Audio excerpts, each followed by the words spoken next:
Welcome to the live stream, everybody. It's good to be here with you on a Sunday afternoon. It is good. I'm feeling good today. I'm feeling good. Does this shirt make my biceps look huge? Kind of. What if I like squish it up against my chest? Yeah, I don't know. Does it? I think this shirt's working for me. I'll tell you what. It's one of the advantages of staring at yourself in the camera for hours and hours on end. It's like you're like, oh yeah. Thank you, Alexander FPV, for the compliment on the color grade. The color grade, compliments of Fabio Pansera, my editor and colorist. And you may not, if you've been gone for a while, we got a new set of cameras around Christmas time. By the time I was using them, it was more like March time. I got a new color grade. Yes, indeed. And as long as we're talking about finally, focus. This watch strap came. Finally, I finally found the perfect strap for this watch. I've been struggling, for those of you who've been following along on my watch adventures, I've been struggling to find a strap that I think complements the color of this watch. The sort of gold brass, I just didn't feel like it worked with the darker colors and my skin and so forth. And I got a light khaki sailcloth strap. And I liked it. Came in the mail today. Well, it came yesterday and I got it out of the mailbox today. And I immediately put it on and it was like, I'm not taking this watch off for the live stream. I'm going to just wear it because I'm so pleased. So, that's my, and we're drinking pink lemonade. So now that I've updated you on my life, how's it going for you? How are you? No, what we're going to do is we're going to answer your questions. Blunty is queuing up the questions. We only have a few questions queued so far. But, I'm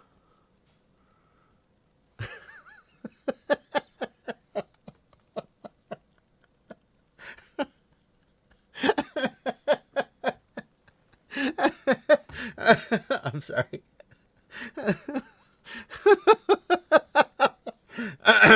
I got a little distracted by a comment. I apologize.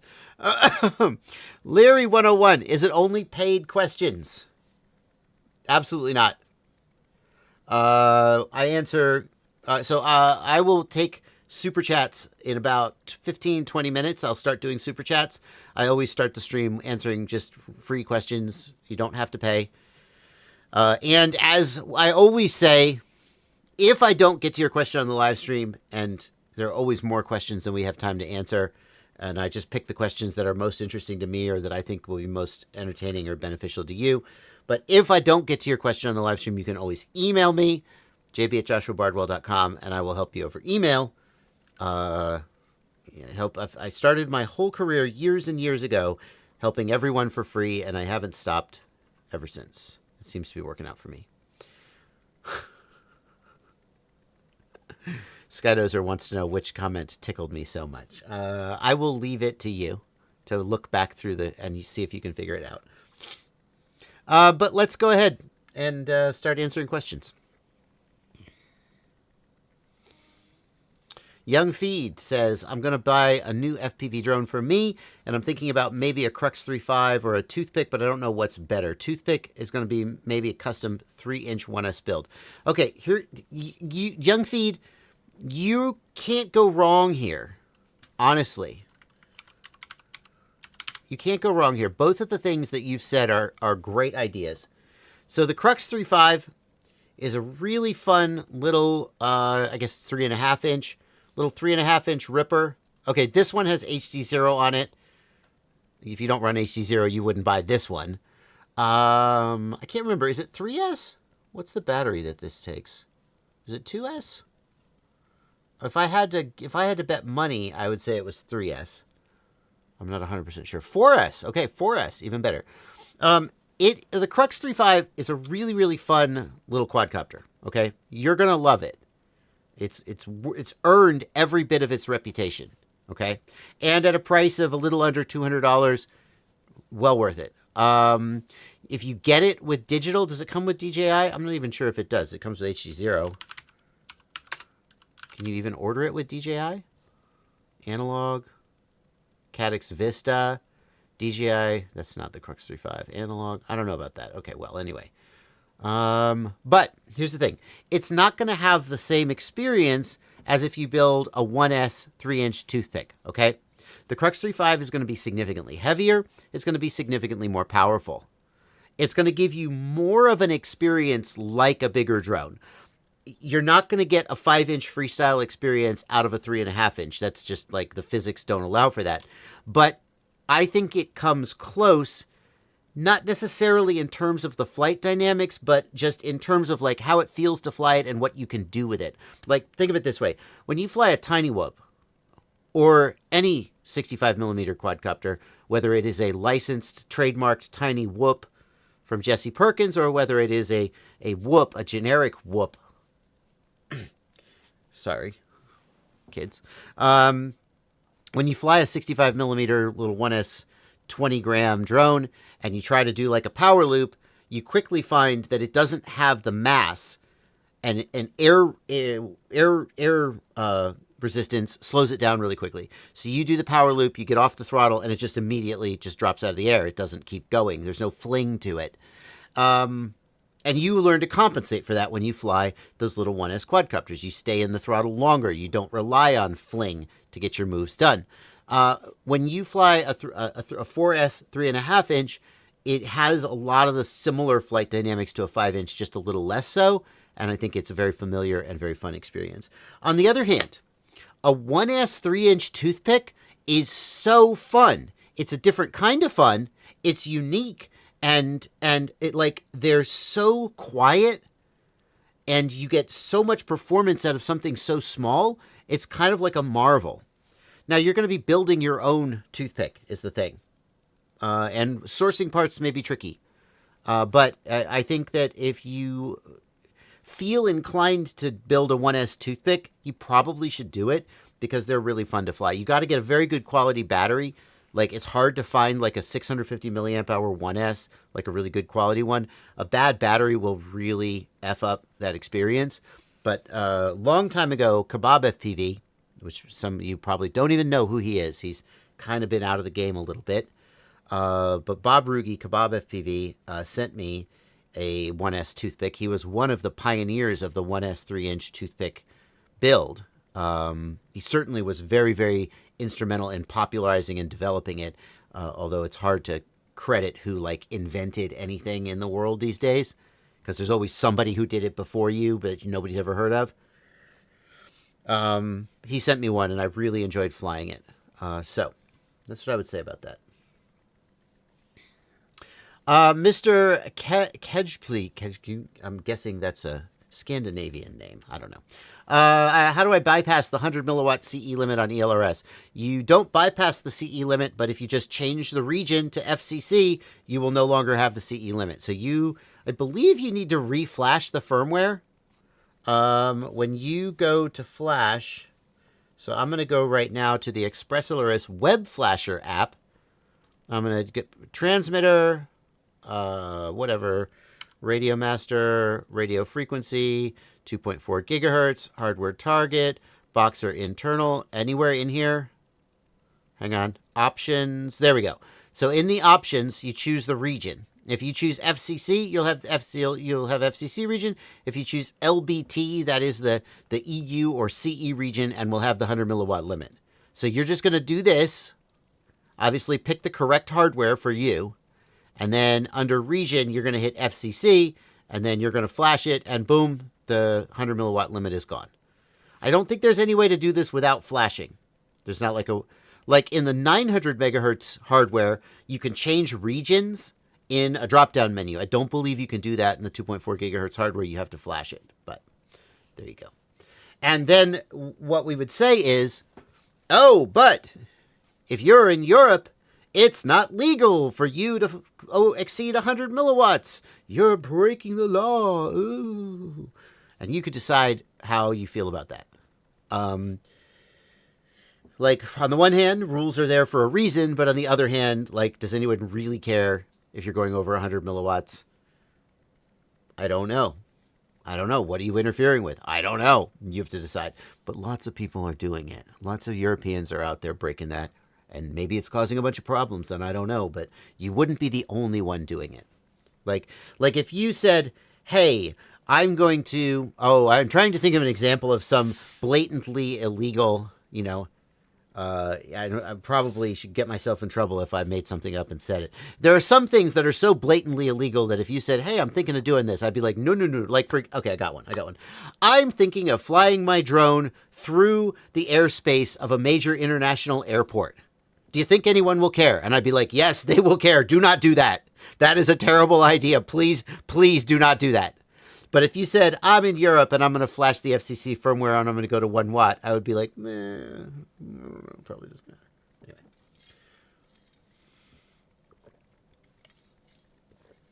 Okay. Is flow state now the midpoint in FPV quadcopter history? Would you say flow state is more like today or the early days? I love this question in part because it has to do with my movie.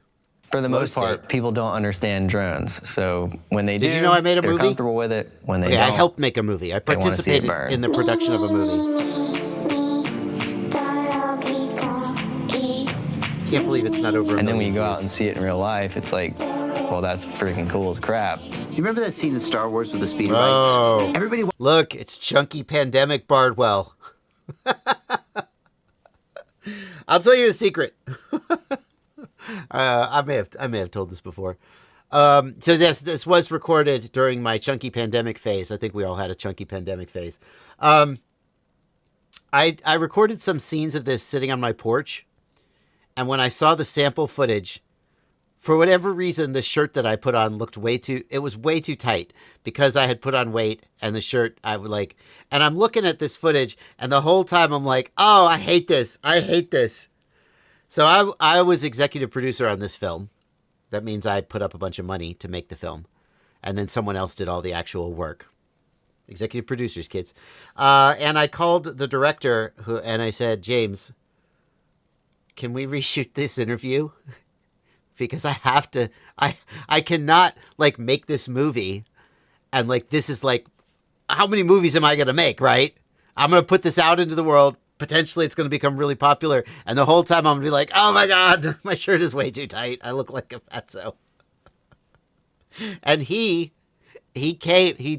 drove from Asheville, not quite Asheville, but basically Asheville, North Carolina, back to Atlanta and reshot the interview with me, the whole interview.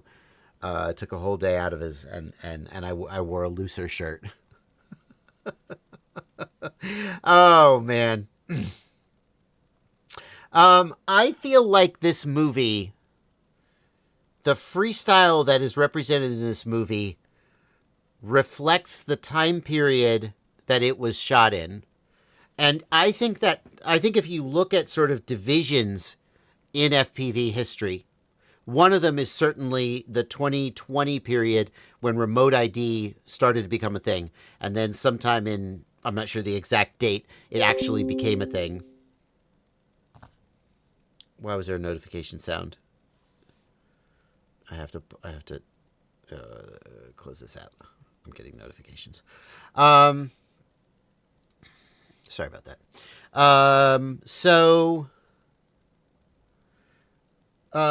Before remote ID became a thing, FPV was very freewheeling. I think if you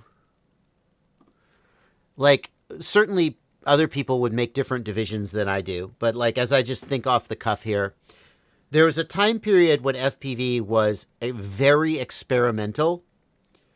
It was guys putting backup cameras from cars and security cameras on drones.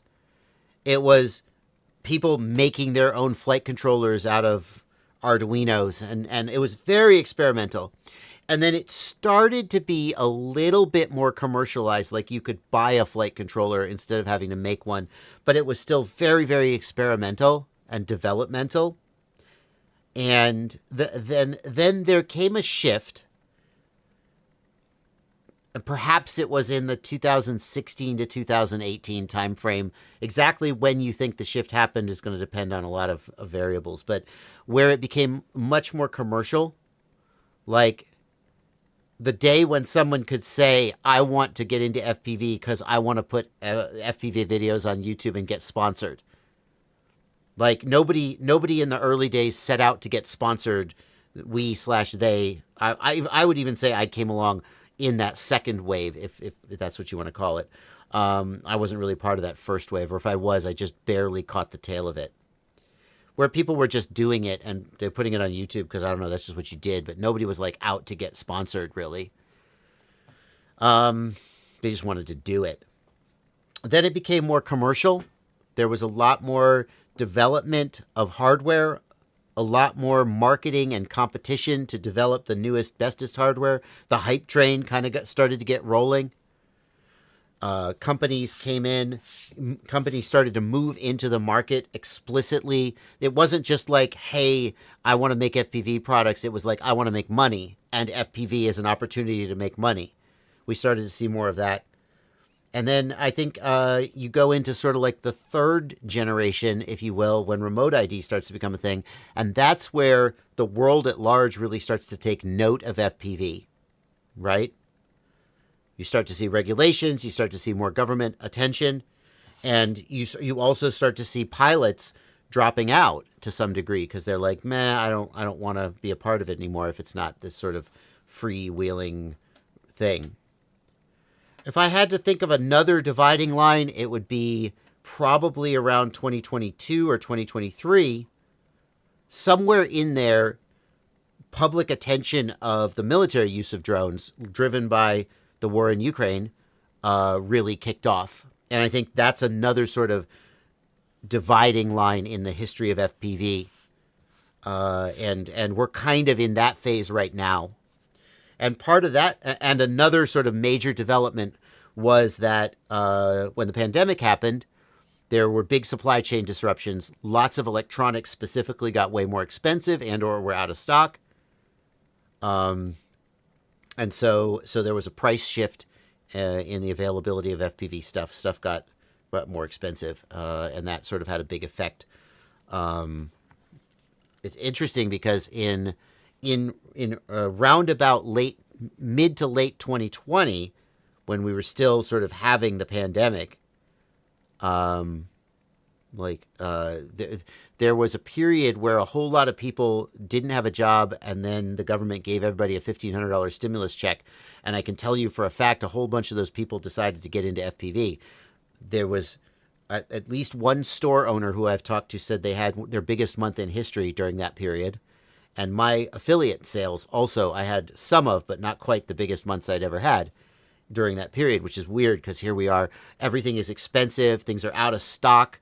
Like, there's all these questions about, like, you can't buy a video card, you can't buy a computer. There's all these questions about, what is going on in the world. A whole bunch of people are out of work, and then, like, suddenly people are having the best month they ever had. A couple people. And it's kind of weird. That quickly tapered off, though, and I feel like now things are more on a downswing. So the question was, little history lesson from Bardwell. Where'd the question go? The question got cleared. Oh, nope. Hang on.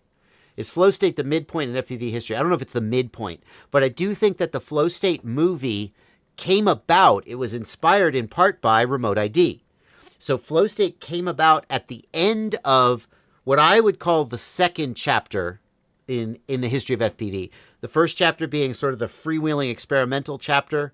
The second chapter being now it's getting more popularity, a little bit commercialized. You can just as a young man, you can be like, I want to get into FPV, and you could just buy some stuff and build it, And then the third chapter being government starts to take notice and remote ID is a thing. The fourth chapter being, the war in Ukraine kicks off public awareness of the use of drones for war, and that, And I think what we see in this video reflects the past. More than, because that's what you make a documentary about, things that happened in the past, not things that happen in the future.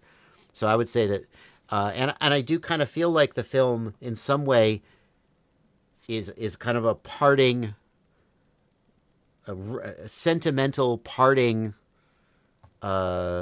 love letter, I would call it, to that that phase of FPV. Sometimes people watch Flow State and they say, like, the things that you're talking about in this video don't reflect the state of FPV. Of course, this was back when the film came out. They're like, well, that doesn't reflect the state of FPV. It's kind of dated. It would be like if you were in the 90s and you made a video about music in the 80s, and you're like, well, that's a history documentary. It's not really. And I'm like, I'm kind of okay with it. Like, I really wanted to capture these people and this feel, you know? And I didn't capture it completely, and there's many people who got left out who could have been in there. And also there's people who came before my generation. People are like, why didn't you have some of the OGs? Like, we had Tommy Tabahia in here. Nobody could say he's not an OG. We had Steele in there. Nobody could say he's not an OG. But they're like, what about guys like Metal Danny or Boris B? You know, why weren't they in it? Why was it just like, well, I made the film. It was the people that I know and could get a hold of and, you know, think of, and it reflects, you know, my biases. But it also reflects the period of FPV where I was coming up and who was prominent in that period. It just reflects who we could get to do an interview with us. We really wanted to get Johnny FPV, and we're not able to get him because he's very busy. And so, for example, some people we just couldn't get. Anyway, thank you for the question and for the opportunity to talk about my film.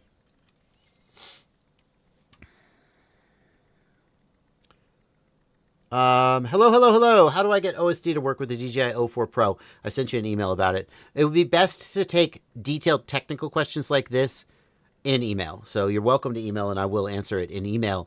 But like, there's a step of things you got to do to get the OSD working. Number one, you have to identify what UART number the 04 is plugged into. Number two, you go into Betaflight, you go into the presets tab, and you load the 03 preset, because it's the same preset. There's no 04 preset. Just load the 03 preset.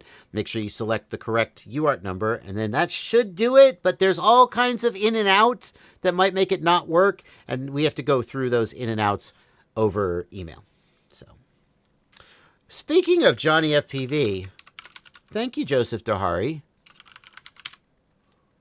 Speaking of Johnny FPV, I have long said I wish Johnny still did freestyle. Johnny is a cinematic monster. Oh, I'm going to get copy struck. Johnny is a cinematic monster doing cinematic videos like this for Red Bull and other big companies. But before Johnny was a cinematic monster, Johnny was one of the best freestyle pilots I had ever seen. And I've often said I wish we lived in an alternate timeline where Johnny never got into the cinematic stuff and just kept doing freestyle. That's a very selfish wish.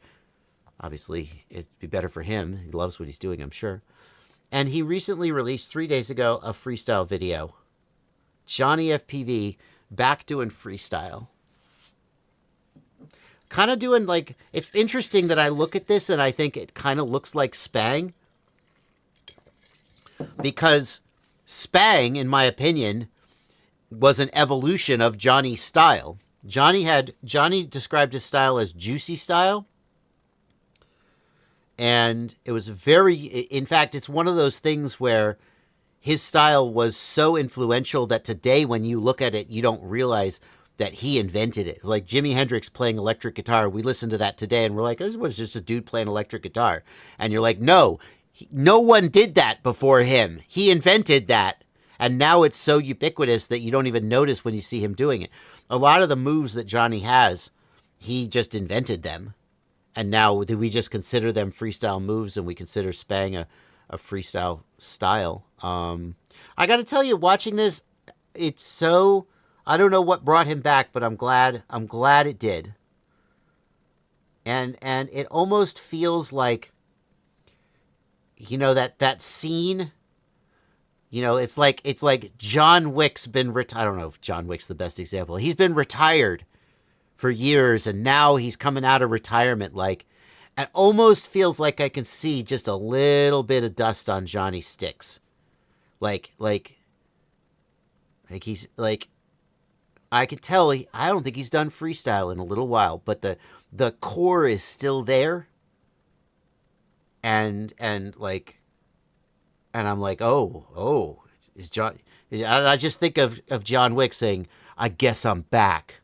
right? And I want that moment from Johnny. I want him to be back with Freestyle.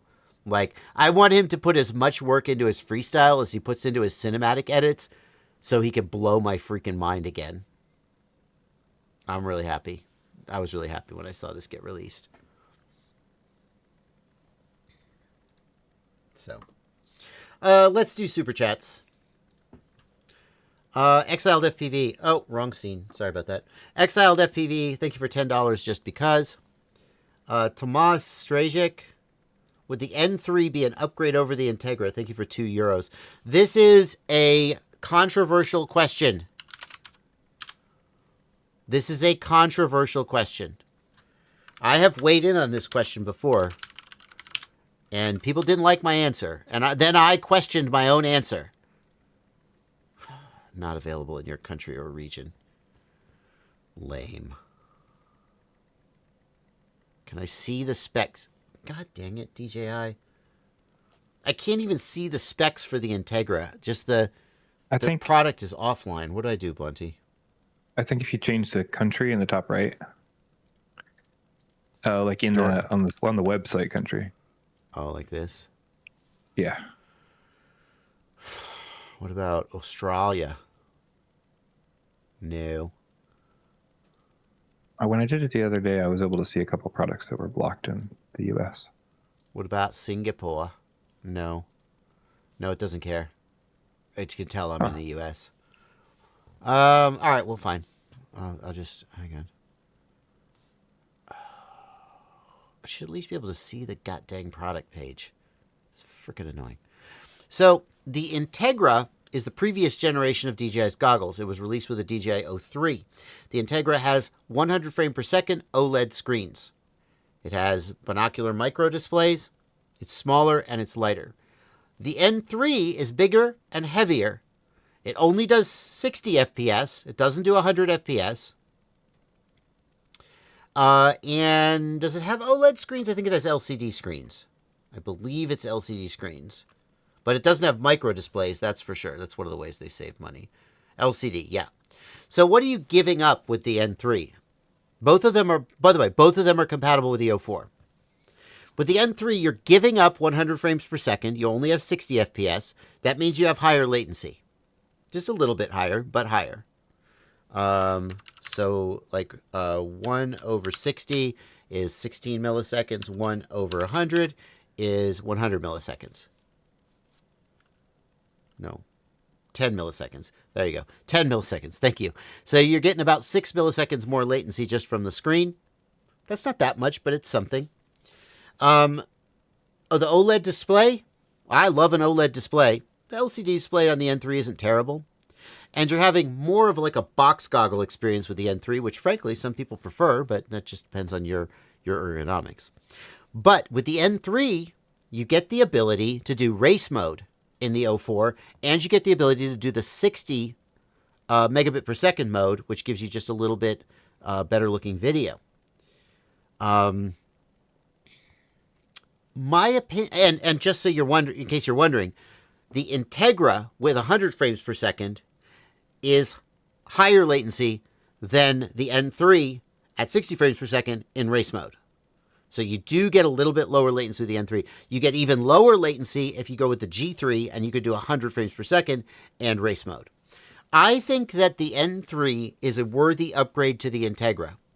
I think that getting access to 60 megabits per second and race mode, especially if you race, no question.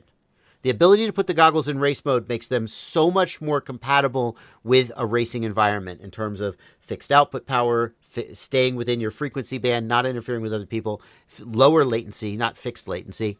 But even if you don't race, I run the 04 sometimes, even when I'm just doing freestyle stuff, I run the 04 in race mode. It's 1080p, it's 100 frames per second, it's 19-ish milliseconds latency, it's pretty good.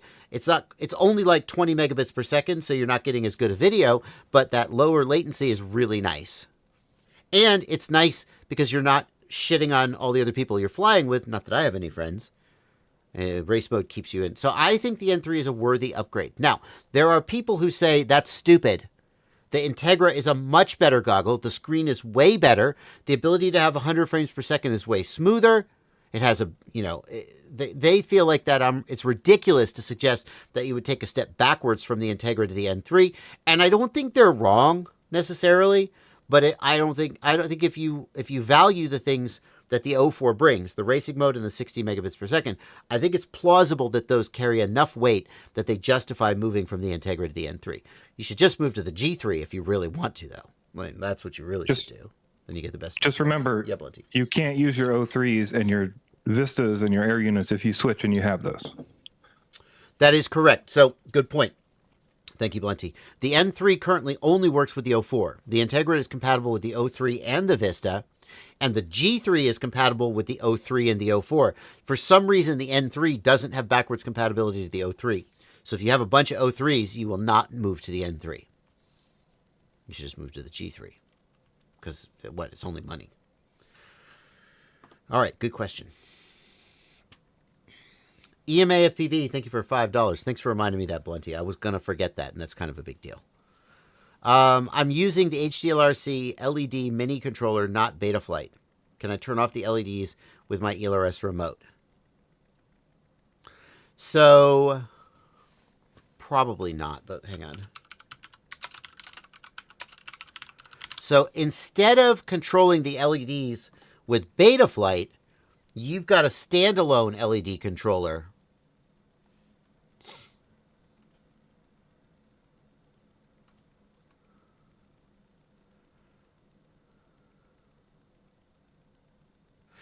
And you just push a button and it changes the, yeah. Well, I see that it has an RX and a PWM input, which makes me think that it can be connected to your receiver. It has an electronic switch function. Or connect the flight controller to perform remote control parameter adjustment. Okay, so I don't know this product in depth, but it sure looks like you can connect it to the flight controller and control the LEDs. And if you can connect it to the flight controller and control the LEDs, then you can control the LEDs with your Express LRS remote.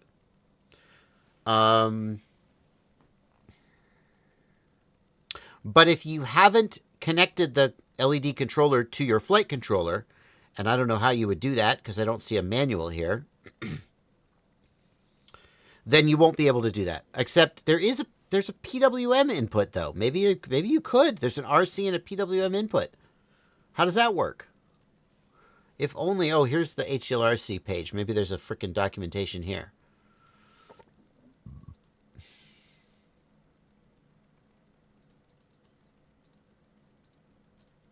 I'm looking.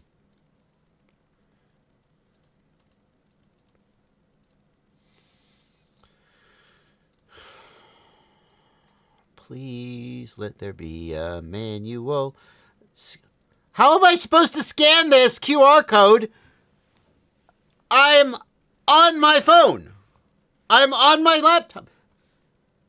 Why is this not a link? Why would you not give me a web? Ah! If only there were a way that you could put a URL on a page without encoding it in a QR code. What a stupid way to do this.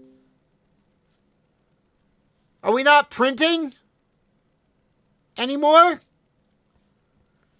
Are we printing the manual out? If you expect me to print this web page out, then putting this link in a QR code makes sense. This is the stupidest thing. I don't know why people do this. Stupid. So here, okay. Okay, put the QR code, but also put a URL on the web page. You dumbasses. Okie dokie.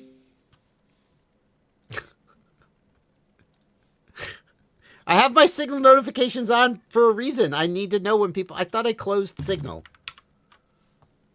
I don't know. I have my Signal notifications on for a reason. Why is Signal even still running? Signal's not running. How am I getting Signal notifications? Doesn't make any sense. It's magic. Okay. Okay. Okay. Here we go. We're going to scan this URL. And then on my phone, we're going to go to this flippin' URL. Like, why would you do this? This makes no goddamn sense. Okay. Now, oh, if only there were a way I could show you this screen.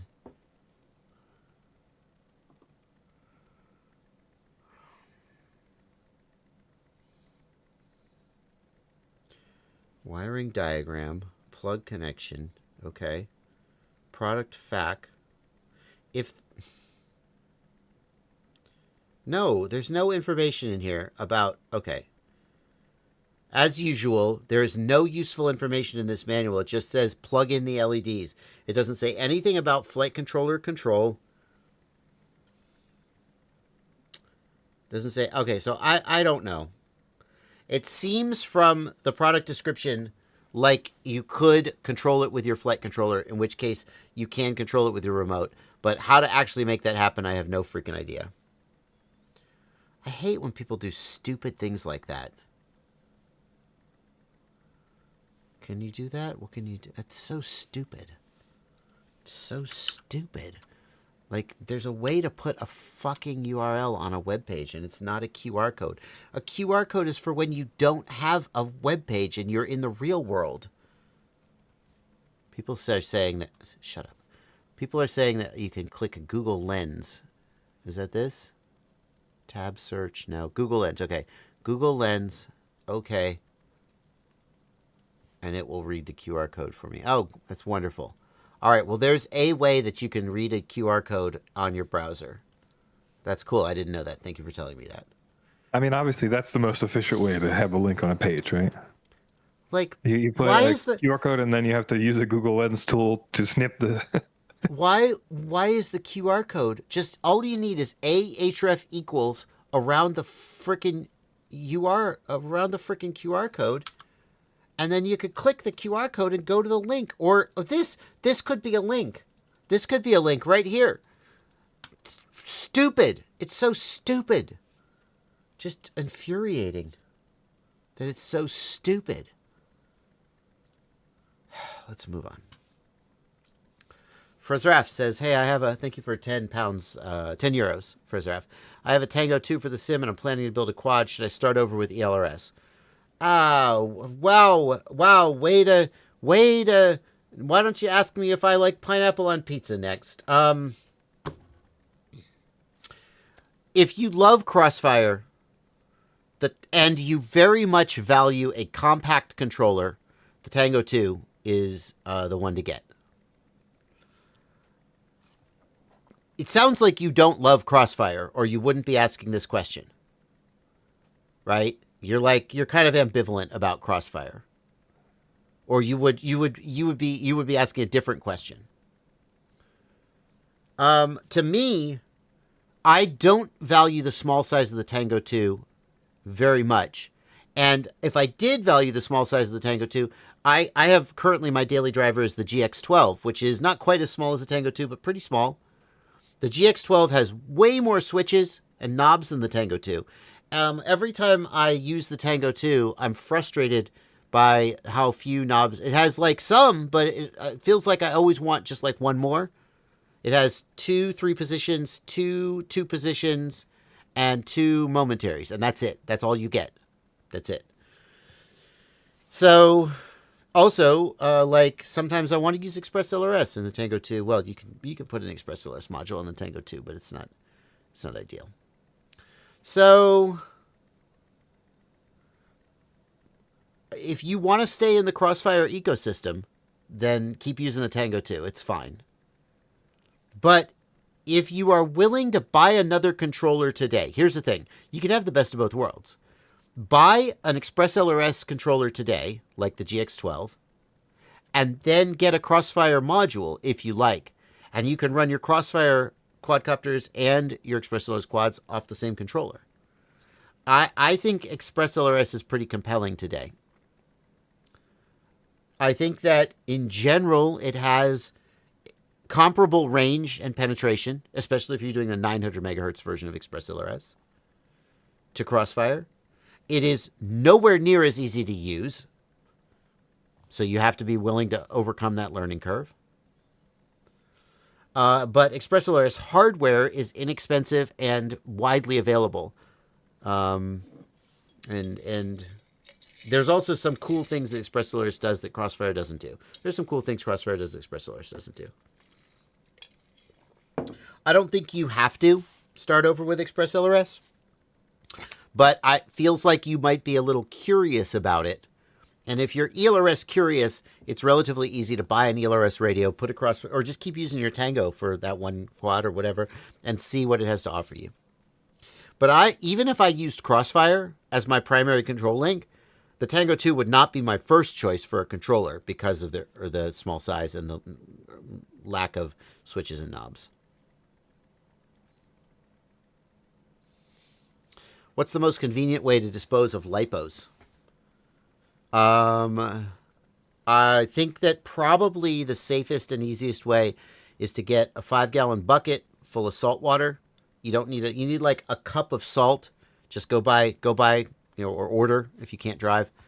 Get some just table salt and put the table salt in the bucket of water, let it dissolve, put the battery in the bucket of water. Do this outside because this makes small amounts of hydrogen and chlorine gas. And it's probably not enough to hurt you, but don't screw around. So put this outside on your patio, on your deck, on your whatever. And that way the gas will just dissipate in the wind. Throw the battery in. About a day or two later, it'll be as dead as it needs to be. And then just throw it away.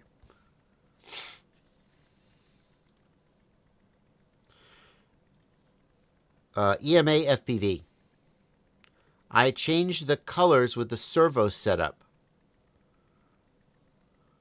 So if you can change colors of the LEDs with the servo setup, then it depends. No, I don't know. It sounds like you have that control board had a PWM input. It sounds like you set Betaflight up to output a PWM signal. And then the control board is changing colors based on that. But that's not the same as having a digital connection to the flight controller, okay? What you really need is LEDs that have a digital connection to the flight controller. The question is, can the LED controller turn the LEDs off from that servo signal? If so, then you probably can make that happen with your XpressLRS controller.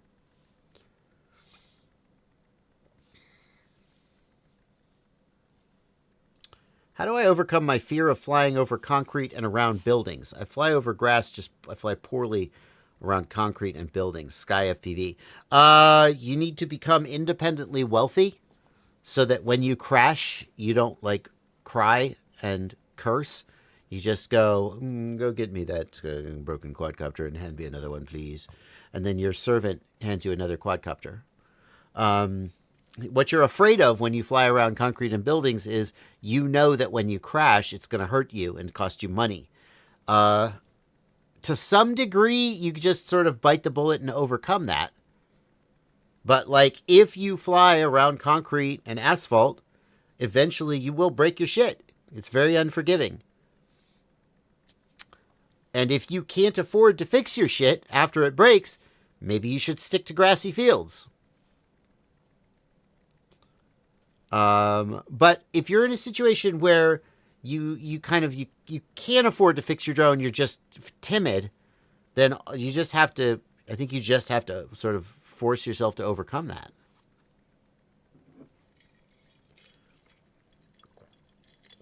The other thing you could do is just send it, full send, over grass, over asphalt and concrete, and explode your quadcopter. And then just be like, whatever, build another one. Explode it, build another one. Explode it. Eventually you'll stop caring. Or you'll have no money left and you'll live on the street. One of the two.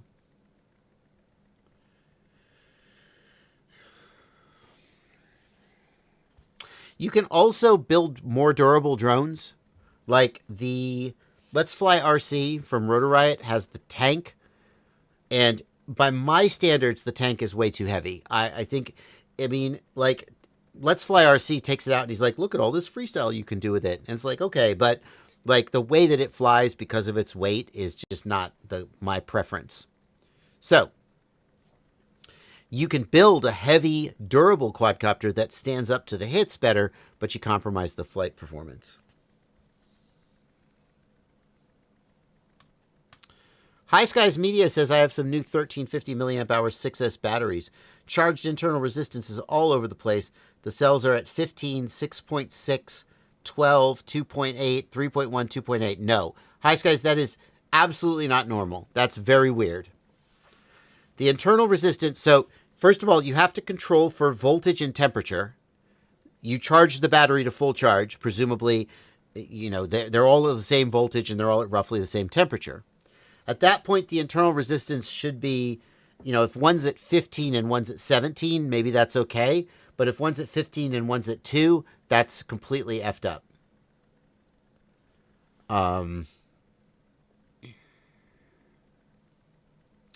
For a 1300 milliamp hour cell, I would expect internal resistance to be in the roughly, for like a high C rate, it would be in the 6 to 8 maybe.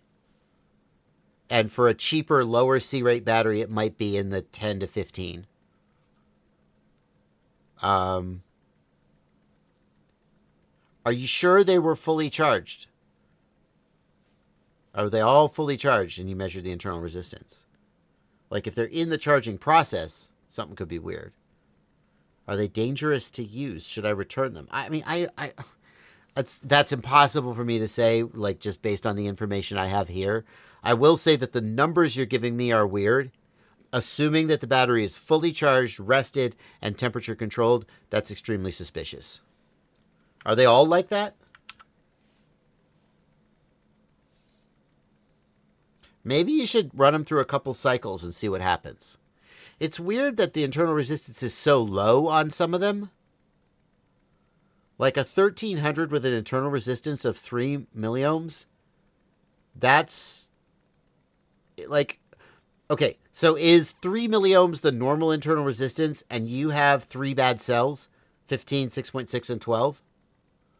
That's a pretty low internal resistance for a 1300, just off the top of my head. Make sure that you're taking the internal resistance at when the battery is at full charge.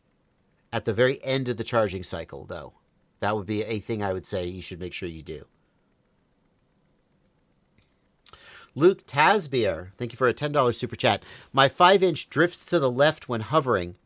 Calibrated the flight controller and changed props, but I can see that the right-hand motors lift off before the left, even when I slowly raise the throttle. Any thoughts? First of all, do it in acro mode, not angle mode. If your accelerometer is miscalibrated, acro mode doesn't use the accelerometer. So, you know, just fly it in acro mode and see if it lifts off roughly flat. If it's in angle mode and it consistently wants to like roll to the left, it's because your accelerometer is miscalibrated. So you can recalibrate the accelerometer or you can trim the accelerometer. The way that you trim the accelerometer is you put it in angle mode, you are disarmed. You raise the throttle all the way, disarmed, and then with the right stick, if it's rolling to the left, you would take the right stick, the roll stick, and you would go boop, boop, boop, boop, boop, boop, boop, and you would just repeatedly push the right stick, the roll stick to the right a few times, 4 or 5 times. Okay? Throttle down, arm, take off. It should roll to the left a little less. Land, throttle up, disarm, throttle up, roll stick, boop, boop, boop, boop, boop, boop, boop, a couple more times. Throttle down, arm, take off. And if you're in angle mode and you raise the throttle to full while you're disarmed, the pitch and roll stick trim the accelerometer. So when you're done and it takes off roughly flat, then what you're going to do is go into the OSD menu and do save and reboot, and that will save that trim because otherwise you'll lose it when you power cycle.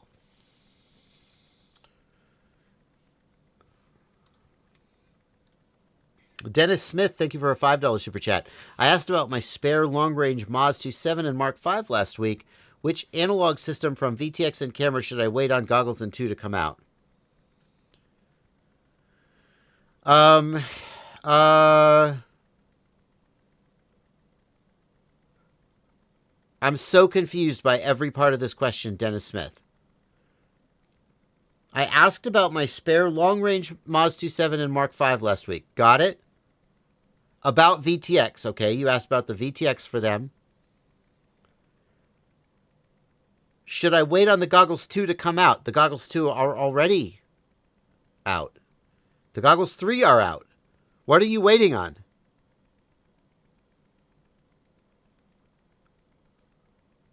I'm not sure. I don't know how to interpret this question. If you're looking for an analog VTX for a 7-inch, I mean, as long as you have a GEP-RC drone, how about the GEP-RC Maton?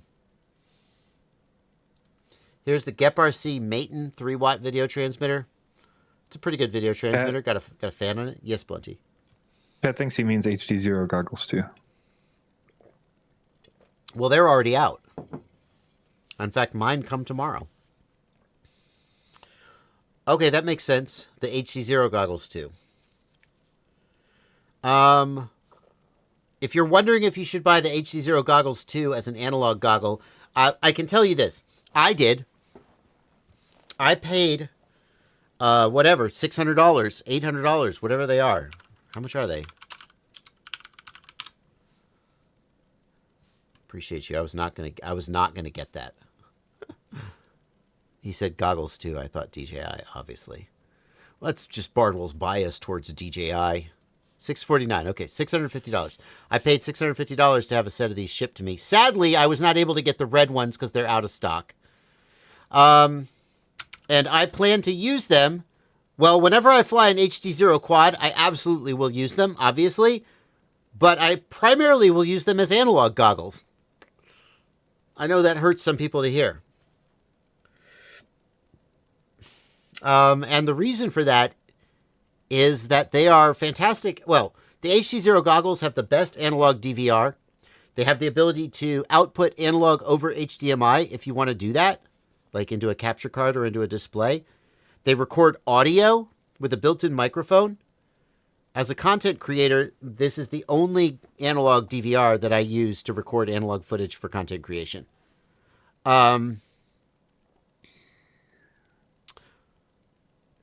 But the question is, oh, and the HD0 Goggle 2 has built-in analog module. So no longer do I need to have a module bay hanging off the side of my face, which is frickin' annoying. And it makes the goggles hard to put into a backpack because they're so much longer than everything else. But the question is, how good is the analog module inside the Goggle 2? And that is, frankly, the primary question I aim to answer when I get the product.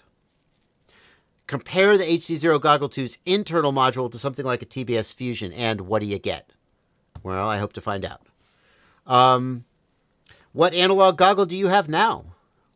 Because $650 is a lot to pay for a goggle. And if your primary goal is analog and not HD0, or if, God forbid, you don't have any HD0 at all,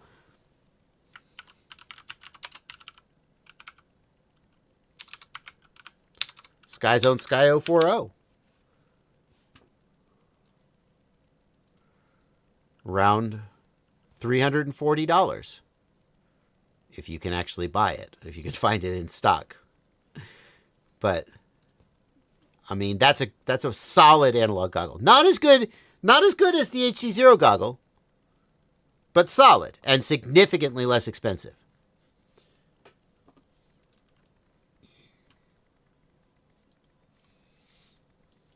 Anyway, hopefully that was helpful information. Oh, that's why I paid so much money. It's because I bought from the USA shop. That's right. They're more expensive on the US. So if you try to buy the anything from the HD0 International store, they don't ship to the US. But if you go to the HD0 US shop, yeah, $750. Thank you, tariffs.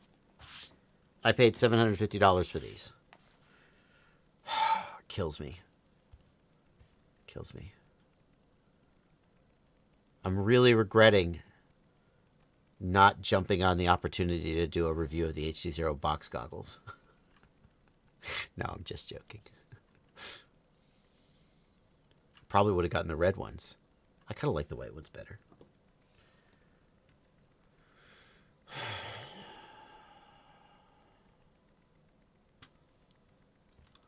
Guy Actual asks, can you use a company like Rehip and move them through Canada at a lesser price? Here's the thing, Guy. If you are explicitly attempting to avoid paying tariffs, then at some point that becomes a thing someone in the government notices and doesn't like and tries to put a stop to. Right? So if you're shipping them to a mailbox in Canada and having the Canadian company reship them to the US, maybe you'll like slip through the cracks and get away with it. But like international shipping is the kind of thing that governments pay attention to because it can be used to move contraband and tariffed items across borders. So I think that it probably isn't going to be as simple as just sign up for a mailbox and have it reshipped to the US. Voila, I've solved the problem. Because then, if it were that simple, then companies like Get FPV would do it, right? They don't want to pay tariffs. Just to be clear, it's almost certain that when you use the company, they will just declare the proper country of origin where they got it from, and you will pay the tariffs anyway. Exactly. So that Canadian reshipping company will have to fill out customs paperwork when they ship that to you in the U.S. And one of the questions the paperwork will ask is, what is the country of origin of this product? And that shipping company will put China. And then the U.S., you'll just be charged the tariffs by U.S. Customs. You would need a company or a person in the foreign country who will lie on the customs paperwork about the contents of the package. No company who wants to stay in business is going to make a business out of lying on customs paperwork. I know that for a long time, Chinese companies did that. They would ship you products and they would declare a cheap value so you didn't have to pay. And it's because they were Chinese companies and nobody was going to come after them anyway. And nobody cared. You know, nowadays that's all changing. Suffice it to say, it's not as simple as just getting a remailer. Dax Neal made a video about reshipping. I mean, here's the thing. If Dax Neal found a company that is willing to lie on customs paperwork about the country of origin, that company's going to make a lot of money for a very short period of time, but presumably someone's going to catch on. And then they're going to say, hey, that's not okay. Don't do that. Joseph Tahari says that Dax Neal's video was about, I haven't seen the video, obviously, so I just go off what I'm told, that the video was about DJI products. That's a different story. DJI is declining to ship into the U.S. If DJI will ship to Canada and the remailer will send it to you, you're not like circumventing any laws at that point, right? So the government doesn't care. You may still get charged a tariff on the imported product, though. And then if you just have a friend, like a buddy, who's willing to lie on the customs paperwork, that'll work. And you probably will get away with it, realistically speaking. I don't know what the consequences would be if you got caught.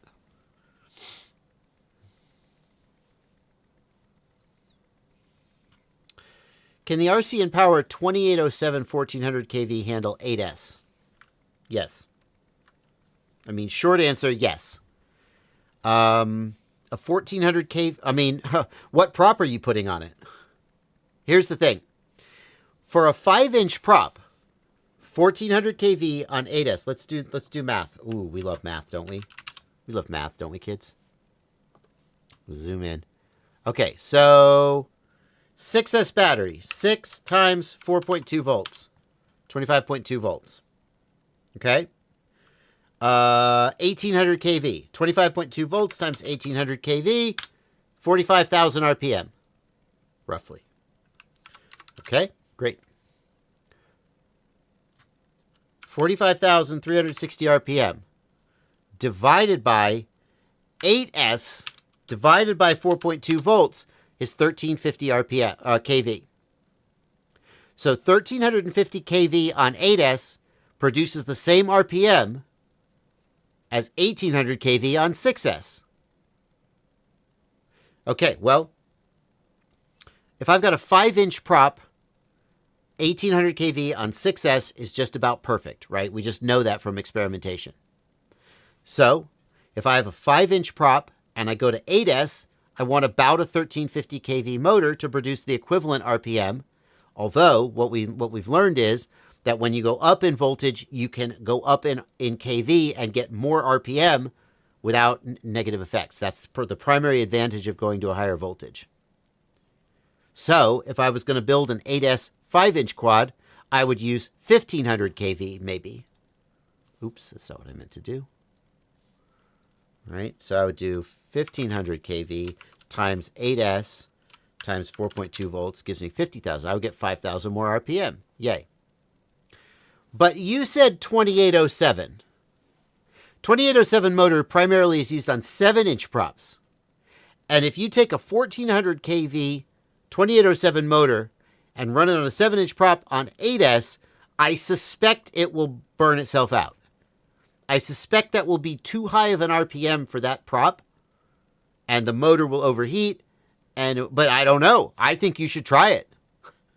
I think there's a chance you'll blow up an ESC or you'll burn out a motor. But, you do it, and if it works, it's going to be freaking epic. But that's how we think about that problem. We think about the RPM at the prop.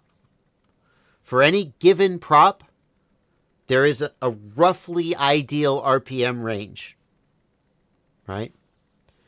And for any given motor, there is an expected RPM range based on the motor KV. And if you put too big of a prop at too high of a KV, you overheat the motor and you damage the motor. So in other words, if you bought that 2807 motor and you put a 5-inch prop on it, it would fly and it would be fine on 8S because it's the right KV for 8S and a 5-inch prop. But that big honking motor would be way heavier than you need. You actually don't need a motor that big, and you just have extra weight. You need a big motor like that to swing a big prop, like a 7-inch prop. You need the additional torque of the bigger motor, and it swings a 7-inch prop.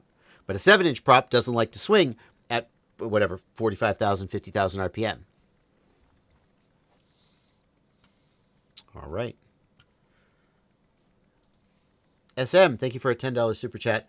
I'm looking at the Explorer LR4 with the 04 Pro for a beginner mountain and water area surfing. I've heard it's slow. Is it bad for this kind of flying, or should I look at a 3 to 5 inch? I won't freestyle it. Stop.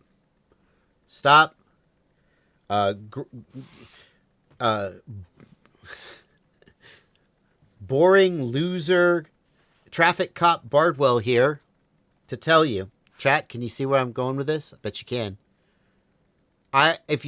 The word beginner and mountain and water surfing don't go together. Now, if you're an experienced quadcopter pilot and you're only a beginner to mountain and water surfing, then okay. But if you're a beginner to FPV drones and you think what you'd like to do is get into mountain and water surfing, what you should do is you should take that money, you should buy that drone, and then you should just throw it in the river or a lake or a canyon. Because that's what's going to happen. You're just going to lose it. You're going to crash it. You're going to lose it. You do not want to learn over mountains and water. Okay. So is the 04 Pro, is the Explorer LR good for mountain and water surfing? No, I don't think so. Not to say that no one's ever done it or that you couldn't do it. The Explorer LR is designed to be as light as possible for long endurance and flight time. It does not have great acrobatic performance. It does not have great top speed. And by the way, it's also not very durable, although if you're doing mountain and water surfing, durability isn't as much of a concern because once you crash, you probably are going to lose the quad if you crash it anyway. So that would not be my first choice. And the fact that you're asking these questions also makes me think maybe you're new to FPV in general and not just new to water and mountain surfing. Even a 5-inch is too small for mountain surfing. For mountain surfing, I think minimum you want a 6-inch and better maybe a 7-inch. And bigger is better because you get your larger props are more able to fight the wind. Larger props give you longer flight time generally. And for mountain surfing, you think, oh, I'm just going to fly up to that mountain peak and back, and you don't realize that that's like 5 kilometers away. And you're like, do, and then you get halfway up the mountain, you run out of battery, and that's it.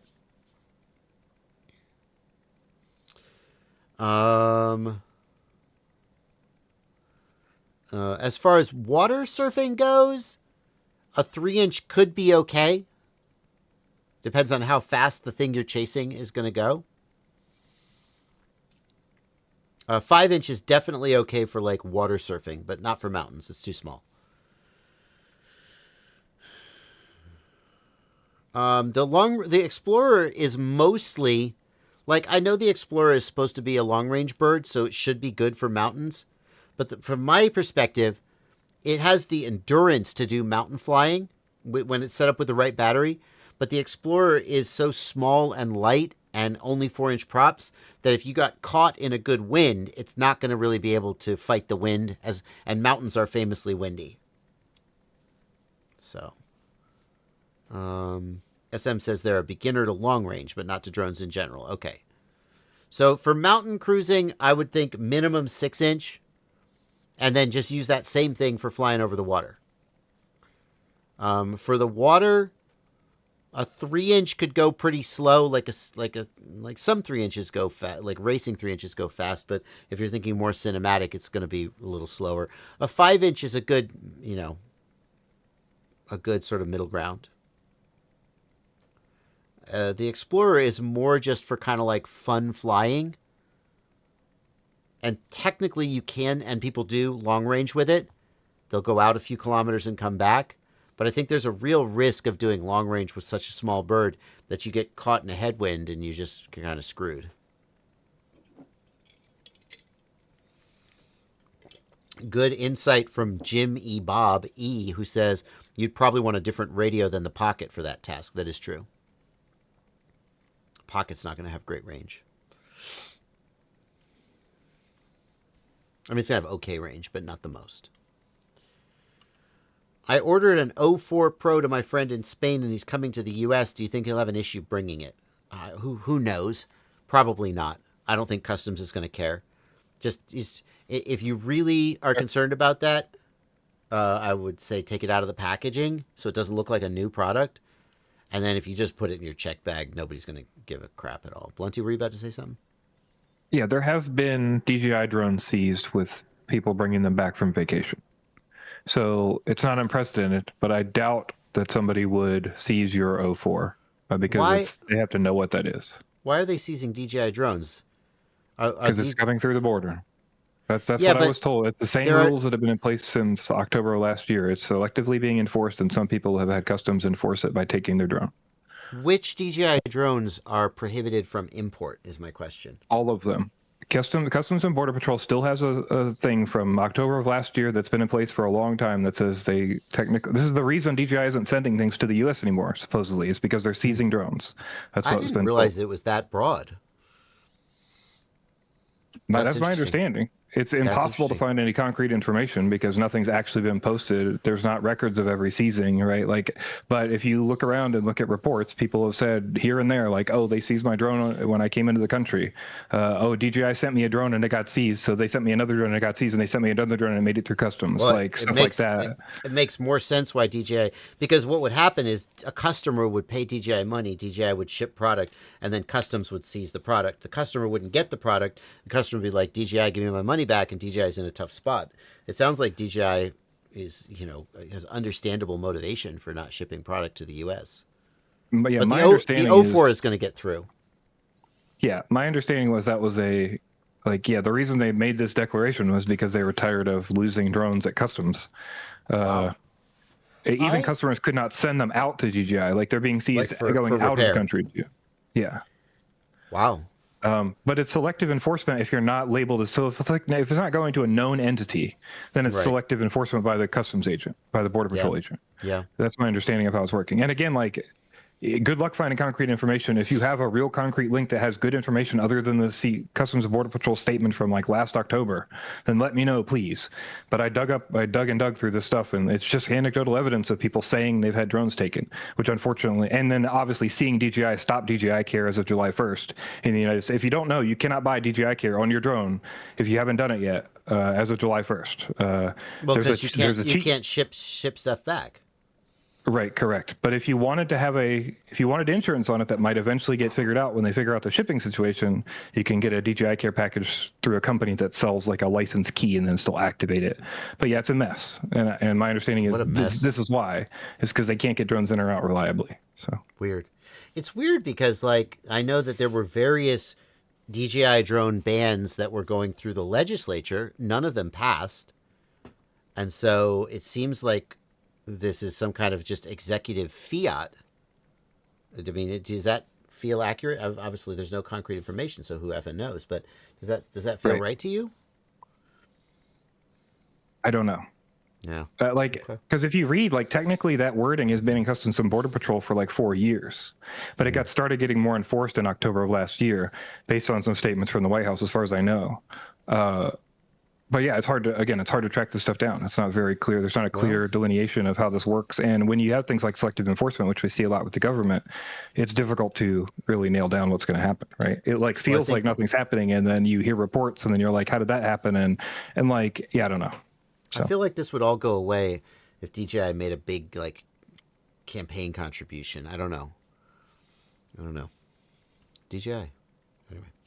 Is GPS safe on Betaflight 4.4 or should I upgrade? I don't define safe. What are you trying to do? GPS rescue? GPS rescue was significantly improved in 4.5 and is further improved in 4.6. So yeah, if I was on 4.4 and I was using GPS rescue, I probably would upgrade to 4.5.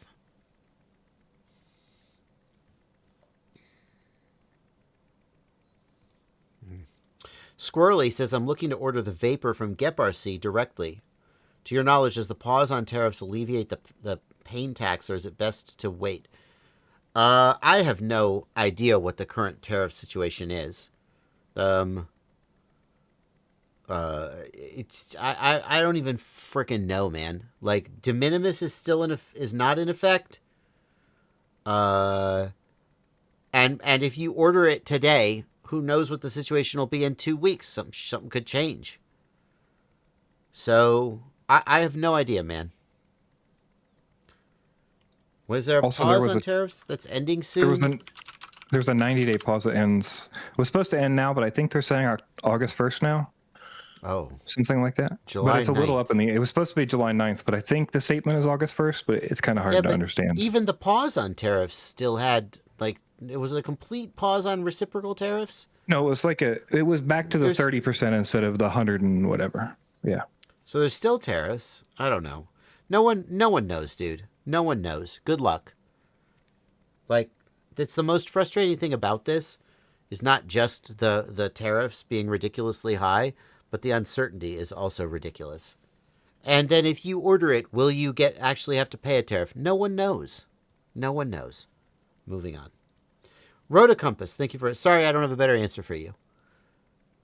Rotocompass, thank you for a $10 super chat. No stick input in Betaflight. TX12 shows C. That means you're connected. You're bound. Replaced flight controller. Model match off. Tried UART 236. Crossfire. Motors okay. Loaded. Go film. Blah, blah, blah, blah, blah. Rotocompass, thank you for a $10 super chat. We can't diagnose this on a live stream, though, because I have to ask you, okay, send me this picture of this wiring. Send me this. It would take so much back and forth.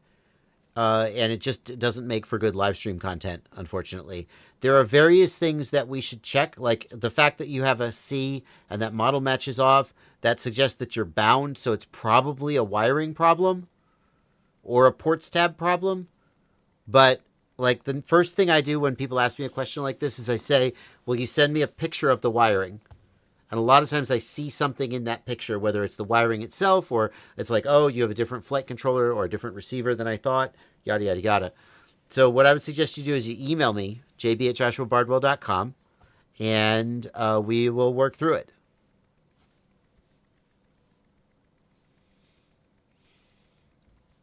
Pootie Tang. Thank you for a $2 super chat. What's the difference between 2207 1950 kV MEPS versus 2107.5 1960 kV GEP-RC? The 2107.5 is 21 millimeter in diameter and 7.5 millimeters tall. It's a little narrower and a little taller. 2207 is a little wider and a little shorter. Practically speaking, there is no functional difference between those motors because a 0.5 millimeter just doesn't make that much freaking difference. Okay?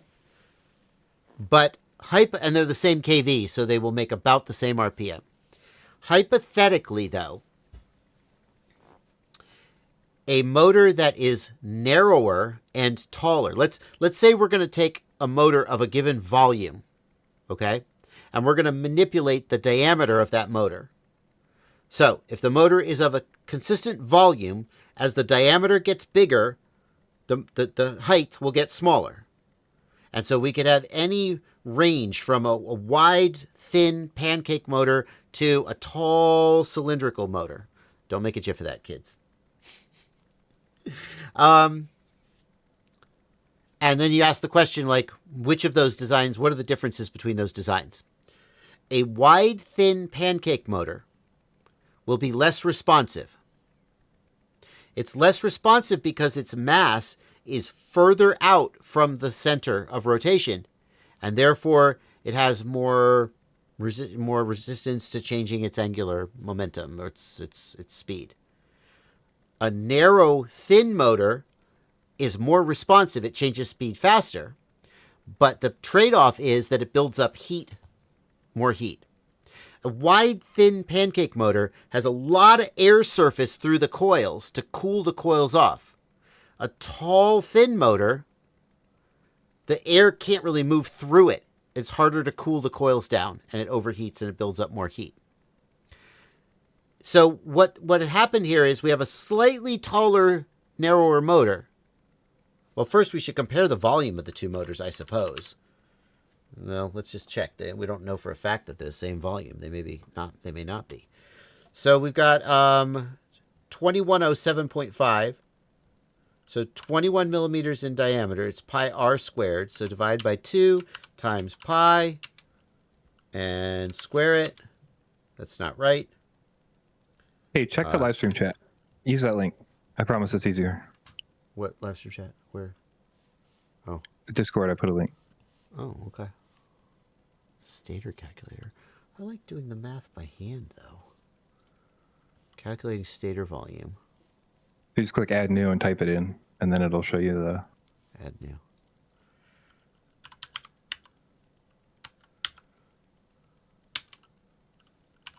Well, that is pretty easy. Okay, so 2107.5 has a volume of 2597 millimeters. 2207 has a volume of 2660 millimeters cubed. That's actually a fairly substantial difference in volume. The 2207 has 2660. Can I compare them easily? 2660 divided by 2597. It's only 2%. So it's only about 2% more volume. They're about the same volume. I thought it was more. Yeah, it looked like more than it was, I guess. It's like, no, it's okay. So about 2%. They're pretty close to the same volume. Okay? But the 2107.5 is taller and thinner. So it's going to have a little bit more responsiveness and a little bit worse heating. The 2207 is wider and flatter. It's going to have a little bit worse responsiveness and a little better heating. Frankly, I think the difference between them is completely negligible, but I do think this is an interesting question to talk about because there's some cases where you would have much more diverse motors.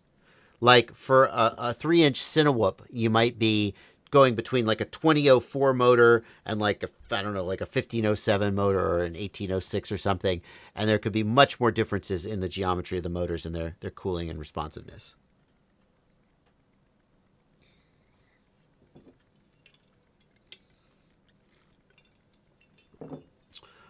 MeFlow, thank you for 129 Czech Koruna.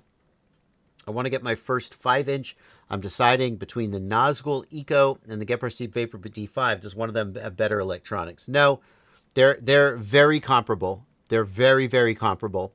I almost couldn't decide between them, to be honest with you. They're very, very comparable, I would say. Raccoon FPV.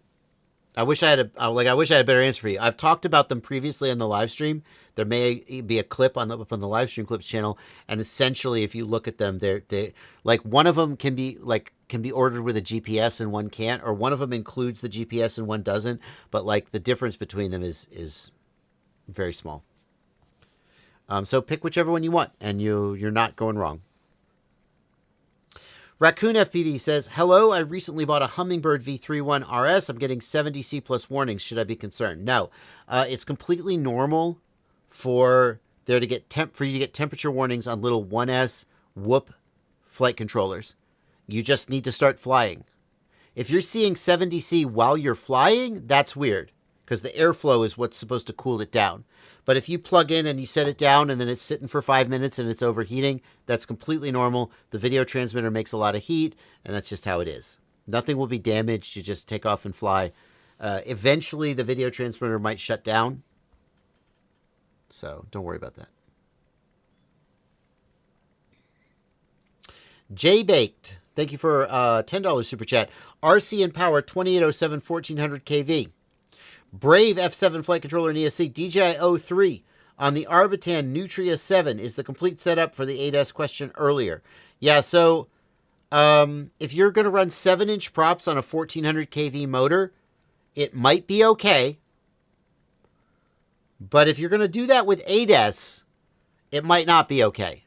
Like, I know people, and I've flown 1300, 1400 kV on 6S is no problem. Here's the thing. I've flown like 1300 kV on 6S on 7-inch props is a nice cruiser RPM. I've flown like 1700 kV 7-inch builds, which are more freestyle builds, and it was okay. So if you think about it, go back to the calculator. 8 out of 6, 8S out of 6S, 0.33333, okay? So 1400 kV times 1.33333 is an equivalent of 1866 kV. So by going from 6S to 8S, that's the equivalent of going from a 1400 kV motor to an 1866 kV motor. I think that'll fly, and I don't think it'll just burn up and fall out of the air. I think you're going to toast your battery pretty hard, but a good battery should be able to take it. And I think you might have some PID tuning challenges, but I do think it's flyable. I don't think it's a ridiculous proposition. But I don't know. You should be careful. You should start slow. In other words, don't just send it to the moon at full throttle. Like, look for trouble. Start slow and look for trouble. Thank you for $10 from KG4FJC 220 megahertz. New HD0 AIO5, all set up, but the receiver bars are erratic in Betaflight. Boxer says RF signal critical. I have a fix for this. Yay! Well done, Blunty. Okay, so there's a bug in SPI right now. You need to either flash forward to 354, where the fix was fixed. Express LRS 354? Yeah, correct. SPI, it's SPI. How do you flash forward with an SPI receiver? It's built into. I believe it's the radio. Flash your radio forward. Correct. Or just flash it to the latest. Yeah, so what's happening is there's an issue with VTX admin. So if you need VTX admin to be on, then you need to flash forward to 354. If you're okay with it being off, you can disable it and it will work okay. But if you leave VTX admin on and you're before 354 on the radio, there's an issue where you get this erratic behavior. Okay. Wow. How'd you find that, Blunty? Have you run into this before? Nope, Googled it while I was waiting on you to get to it. Damn, dude. Damn. Awesome. Thank you. I definitely wouldn't have just Googled that on stream probably. Well done. Okay, so the answer is take your transmitter, flash it to the latest version of Express LRS, but at least 354. Right?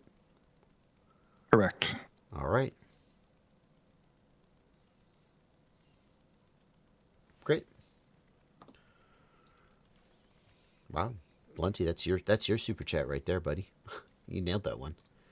How to configure my VTX to automatically switch? Well,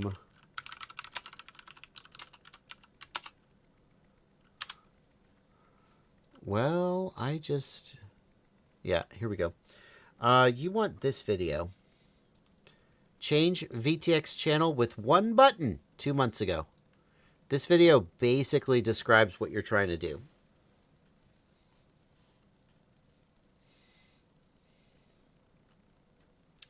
And it shows how you can set up to press a button and change channel. Just one button cycles through the channels. 1, 2, 3, 4, 5, 6, 7, 8, 9, etc.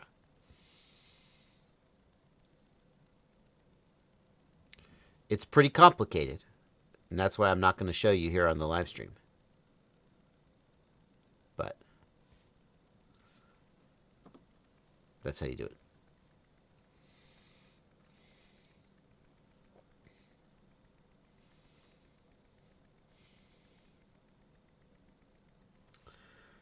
Pootie Tang says, I have to rebind my boxer to my receiver every day. Update all your firmware to the latest. I have no idea. Oh, no, gosh. Okay, did you turn on? There's an option for persistent bind. What's it called? Is it persistent bind? Oh, man. Yes. Yeah, in Express LRS, there's an option to make it forget your bind every time it powers down. The option is called bind storage. And if you set bind storage to volatile, your receiver will forget its bind after a power cycle. Now you may think that's stupid. Why would anyone want to do that? The use case that I heard was a crew, like a film crew, where there's 3 pilots and there's 20 quadcopters that they could fly. And at any given time, one pilot will grab one quadcopter off the truck and go take it out and fly it. And what you don't want to happen is that pilot number 2 grabs a quad off the truck that was previously bound to pilot number 1. Pilot number 1 is currently out there flying. Pilot number 2 grabs the quad, powers it up, and now pilot number 1 binds to it, and something bad happens. So you set binding to volatile, and then as soon as the quadcopter powers down, it will lose its bind. And you power it up, you bind it, and you go fly. If you did not change this option, then I have no idea why it's losing bind every day. And all I can suggest to you is update your firmware and cross your fingers.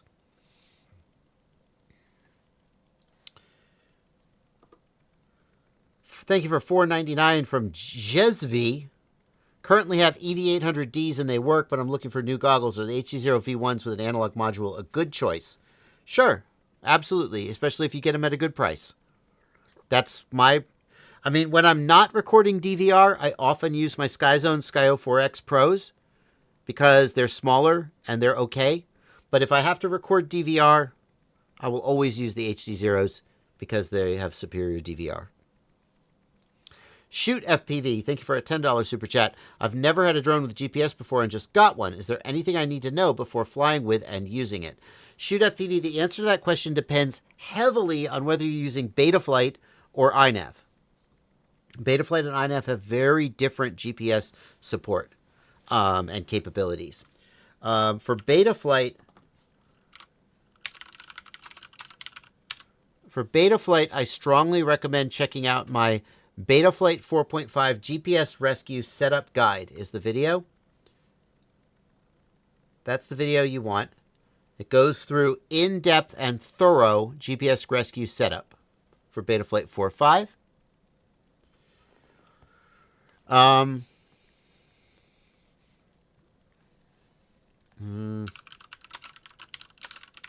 For iNav, I don't have a separate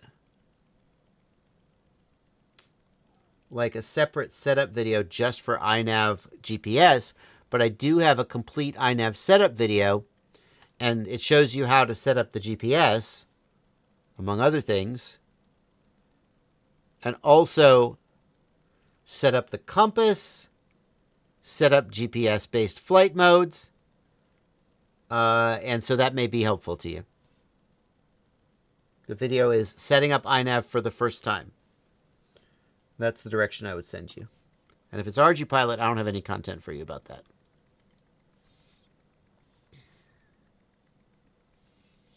Batboy 2021 says, I was losing my bind until I set a bind phrase. And then once I set a bind phrase, I'll tell you what, I actually ran into this issue recently. I told Captain Bry about it, but I don't think he could reproduce it. I ran into an issue where, like, on every few power-ups, it would power up and it would already be in bind mode, the receiver. And it would have lost its bind, and we'd have to rebind it. And by putting a bind phrase on the receiver, it fixed that.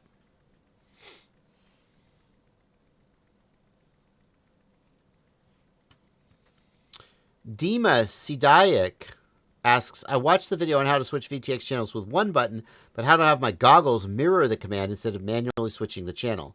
Okay, that's trickier. It depends on what goggle module you have.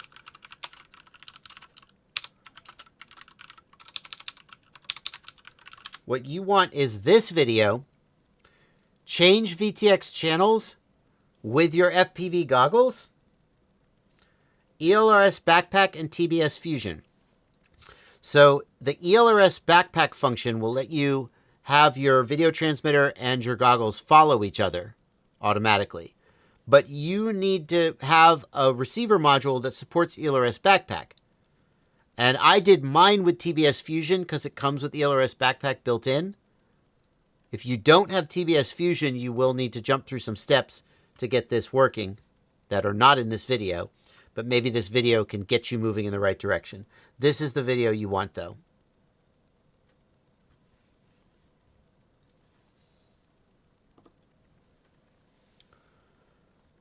My Hummingbird RSV2 can't connect to Betaflight. Thank you for a $2 super chat. I see that the chat is helping with that. Yeah, so far we've learned that it's not the USB cable. They said the USB cable works with other devices, and then it sounds like it doesn't make the noise when she plugs it in, when they plug it in to the computer, but other devices do. I'm trying to get that clear.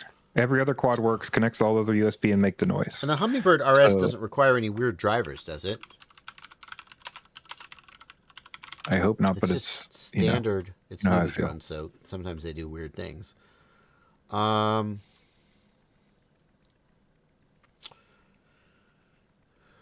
I don't think I remember having to install drivers when I used it. I will tell you, I'm not saying this is something you should have to do, but I'm telling you, if you hold the boot button and plug it into USB, you can at least learn if it's connecting at all. Because like TFU mode. Yeah, like if the Betaflight configuration gets messed up, then boot will still work, but you won't be able to connect normally. I would hope that's not what happened on a bind fly you got and haven't flown yet, or just received, but it's something to check. It won't erase it if you don't flash it. It'll, if you hold boot, you can plug it in and just see if it's detected, and then go from there.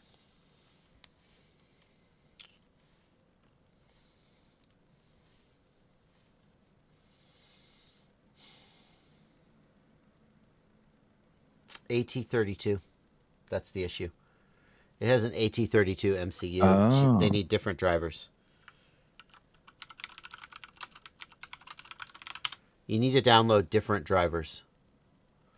So does Windows not do that automatically for AT32? Don't believe so. Okay. Fun. Yeah. Josh, iFlight Eco, I think my iFlight Eco had AT32 on it, and I show how to download the drivers.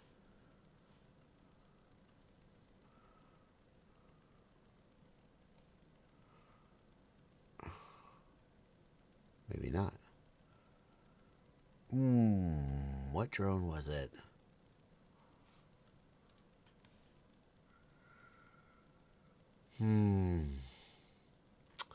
Boy, oh boy. Okay, let's try this.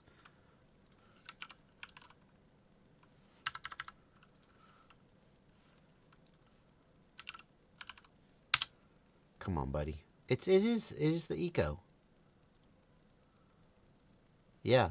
Okay. So why did I not see? I don't know. Shoot. Okay. So what you need to do is this. Go to this video, iFlight Nozzle Eco Setup Guide.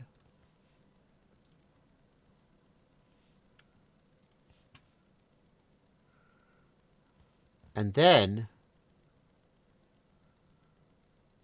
it's right there at the beginning, I guess. Yes. Right there at the very beginning of the video, I show how to download the AT32 drivers for your computer. I show how to do it. And there's a link to the AT32 drivers in the video description. That's what you need. But there's a whole bunch of downloads, and so it might not be clear what you need to download. I don't know. It's up to you. But you need to look at my video, iFlight Nozzle Eco Setup Guide. And at the beginning of that video, I show how to download the AT32 drivers. And that's why your Hummingbird won't show up. You don't have the right drivers installed. I will say, I would have expected that to make the noise, but maybe there's some confusion about what I'm asking.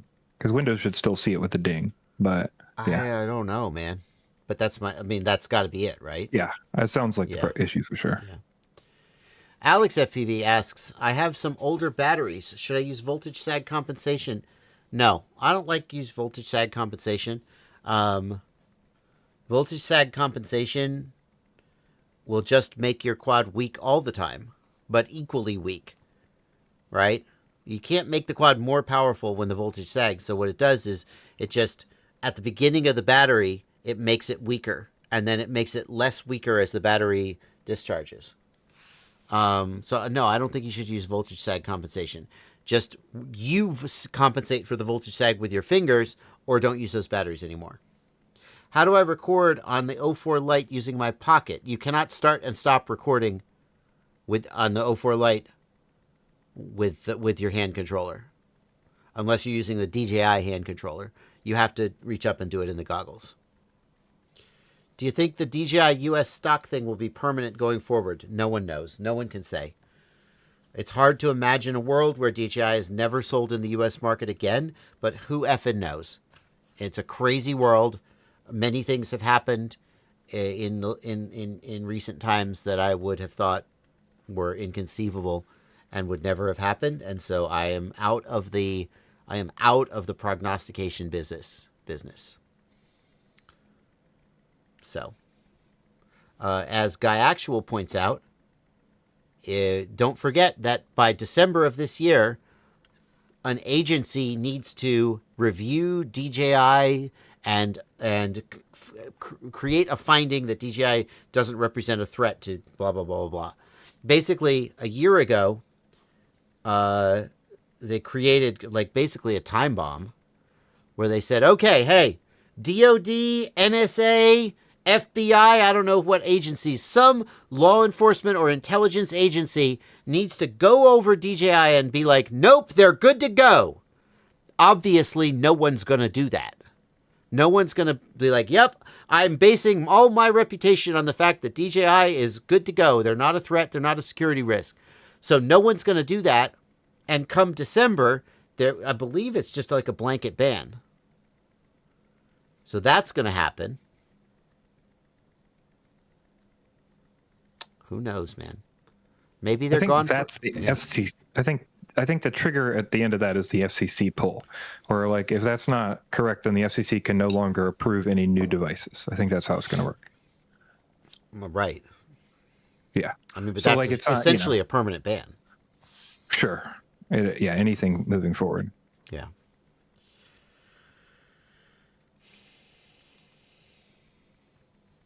I mean, that's it for the DJI and the FPV market, because DJI American customers are not going to rely on cross shipping through a third party country or something and hoping that they get through customs. They're just going to be like, all right, well, DJI's gone, and they're going to move on to the next thing. Walk snail, finally winning. Rotor Riot stock going up.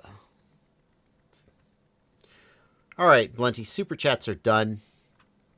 We had a lot of super chats, or I was very wordy this time. We're coming up on 15 minutes to the end of the stream, and in keeping with our recent tradition, yes, I like this tradition. I'm enjoying this tradition. A little while back on stream, I randomly decided to play Getting Over It because I was in the middle of playing Getting Over It. And hold on, I'll turn that volume down for you. And, you know, at the end of the stream, I just play Getting Over It for 15 minutes while Blunty reads me questions. And sometimes Blunty answers questions, and I just get to play a video game on stream, which has always been my real dream. So, Blunty, let's take some non-super chat questions. And, oh boy. And I will... Did Super Deluxe send you a video game? He did. Yeah, Super Deluxe, that's actually, thank you for mentioning it. I just saw that today. He sent me, what was the game? I can't remember the name. I accepted it, though. Peak. I mean, yeah, he sent me the same game. I think at some point we should do like a co-op stream thing. Yeah, we should play that together. Yeah, absolutely. Yeah. I mean, if Super Deluxe... 4 players? Oh, can you play with 2 or do... Oh, we should get Super Deluxe in on it, and then a 4th guy. You can play solo. Yeah, but I think, it's up to 4, I think is how it works. It's like a cooperative mountain climbing game. It's kind of interesting. That actually sounds really fun and also kind of infuriating. I played solo a little bit earlier just to see what it was like for like 20 minutes, and it's one of those games where you could fall a long way, but yeah, it's interesting. You have to manage stamina and eat and work together to like, heat or eat. Eat. Okay. Do you see how much better I'm getting at this? Oh god. The game is called Peak for the people asking. Peak. Okay. All right, questions in the chat. We've got 30 questions queued up right now, about 30. We should remind people that they can email me. That is true. You can always email JB, we're not going to get to 30 JB at JB@JoshuaBardwell.com. Don't forget. He answers all those emails eventually, pretty much anyway. Yeah. So you can also sign up to be a patron, don't forget. And you can join the Discord. And we all help you out over on the Discord. We help people out every day, all the time. It's true, you do. Alex FPV for Super Chat says, what's a good freestyle frame? I broke my Master 5 by crashing into a pole at 50 kilometers an hour. Well, last live stream, I was distressed at how expensive frames have gotten. Even frames that used to be $50 or $60 seem to be now over $100. And the Speedy Bee Mario was like a standout for me. A frame that, oh god, okay, I'm good. A frame, it's reasonably priced and like not, I mean, a lot of people will be like, oh, is it the most durable? Is it the top tier? But like when it's half as expensive as a lot of other ones, it's like easy to justify. Oh no, don't hurt myself.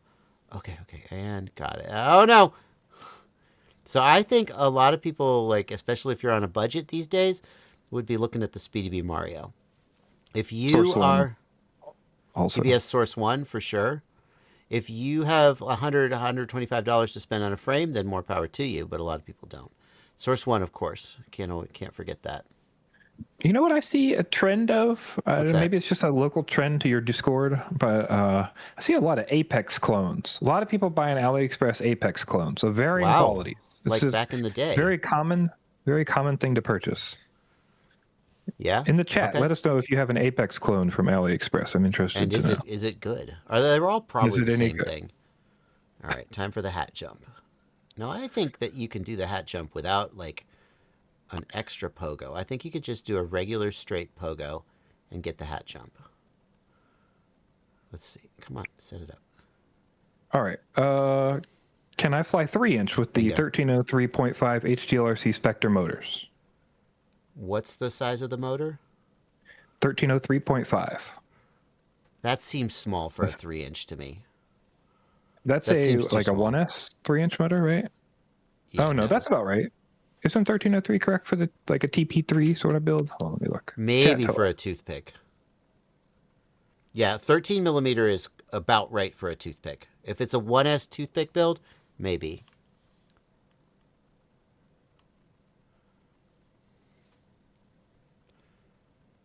But not for like a... Ciati says 1303 perfect. for a 1S toothpick? I think I Not have just for a I generic. think I have a 3-inch. 3. I think I have a mean, if TP3 on. Scotty's- No. Can tell how much I fly my toothpicks. Yeah.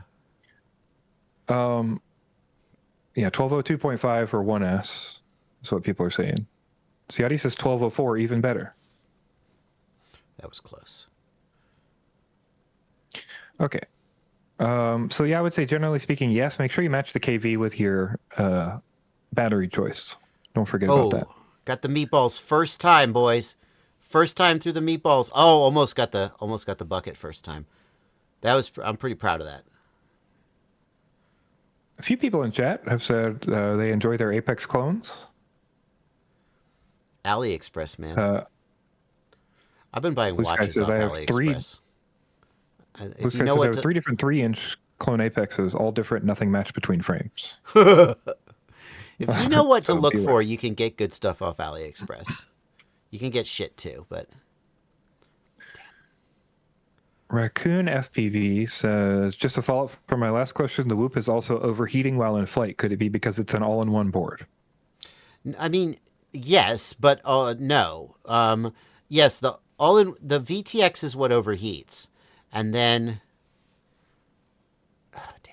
The VTX is what overheats, and then because it's an all-in-one, that makes the flight controller overheat too. Okay? So, but it shouldn't. Like, mine doesn't overheat. I think if it's overheating in flight with airflow, then I think you have to contact Newbie Drone, damn it, and be like, what's wrong with my flight controller? Because obviously it shouldn't do that. On the other hand, like if it's like, I always just turn the temp warning off. So maybe mine is overheating because I don't care. Like, shut up, I'm flying. Right? Yeah, I think that's part of it is like, yeah, the core temp is notoriously bad giving you a real number because it's a tiny little uncalibrated sensor on a little piece of, SMD equipment. So don't, Bardwell has a video that's like, turn this off and don't pay attention to it. Just turn it off. I would make sure it's actually getting that hot. Like, because even if it says like 90, it might be. Or just turn it off and enjoy your life and never think about it again. And it probably will be fine. I can't say I've ever seen a whoop go down because the board got too hot. But who knows if the life was shorter or something because of that. We don't, that's a hard metric to know. Oh, there we go. Okay, this is... Cool Man says, HD format does not show up on the OSD tab. What's the problem? 4.3 Betaflight. That is your problem, 4.3 Betaflight. You need 4.4 or later for HD OSD. Correct. You cannot do HD OSD with 4.3. They invented it in 4.4. Alex FPV says, quote, analog doesn't look almost digital. Shut up, JB. Where did I say that? Where did I say I'm not analog? Sure. Oh, I said analog doesn't look in... Oh, this is going really well. No! Oh, shit. Come on, settle. Why would Alex tell me to shut up? For saying analog doesn't look almost digital. Who was it? The shut up is in quotes too. Oh, did I say shut up? Yeah, I mean, that's in the quotes. Alex says, I was dying. Oh, he's laughing about something I said on a previous live stream. Last stream? Oh, yeah. Yeah. You said that last stream. This is going really well. This has gone really smoothly. I don't know what my time was leading up to this, because as you saw, I was halfway through the level. But this has been this last section I've done here has been really smooth.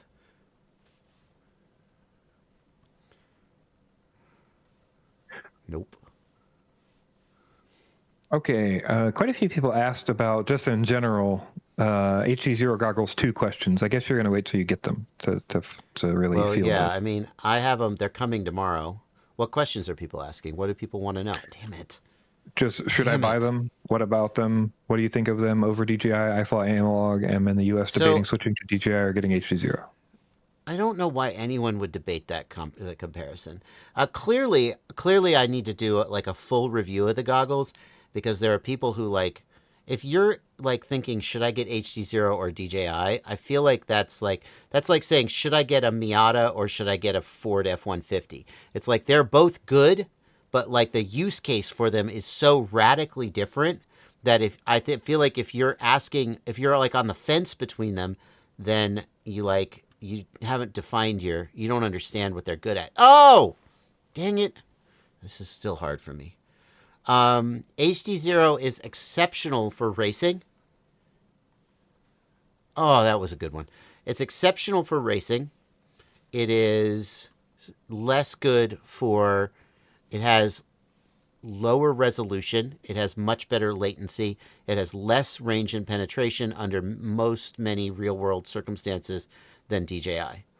So, like, the way that you intend to use the system should really make it pretty clear whether DJI or HD0 is right for you. There's very little overlap where someone would be like, well, I could go either way. In my humble opinion, if you're a racer, HD0. Now, DJI04, well, these days with DJI not able to be imported, I would probably say like that that decision may have been made for you. But then I still think the question would be, it would be Walk Snail or HD0, not DJI then. So if you're a racer, HD0 for sure. If you are into like park flying, I don't think there's any question that DJI, you're going to really enjoy the image quality, the range, the penetration of DJI more than you will care about the lack of latency. Come on, get up there. Oh, no. Get up there. Okay, that'll do. Fuck. Yeah.